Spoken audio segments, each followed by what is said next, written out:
This is what you call a quality power supply. Very high quality. There's nothing, I'd say, skimp down about this unit. Shine some light in there. Big old capacitors on the primary.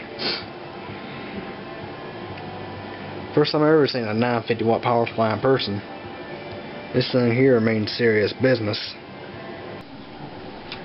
Now I'll go ahead and install the power supply.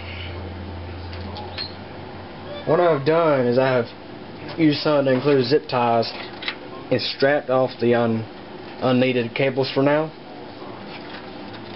I'm sure the owner of this thing is going to be planning on upgrading the graphics cards to something high-end later this year. So it's definitely good that we have a high wattage power supply in this system. So we'll go ahead and feed the cables in to the case.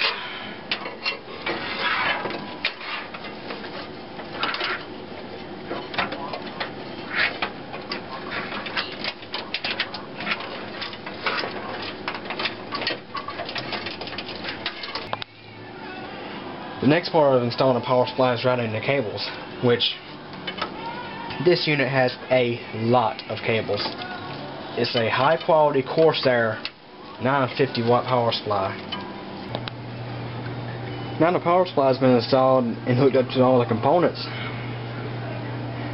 Last but not least, it's time to go ahead and install our cold cathode lights.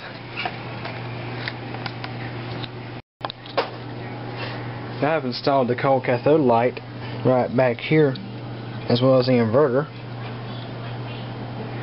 This computer's ready to go. All I gotta do is put the case door and unplug the other two case fans up that go to the case door. Then we're ready to install Windows 7. Now the moment of truth. First startup of the Cube Computer Tile Tower Max Extreme Gamer FS 2010.1.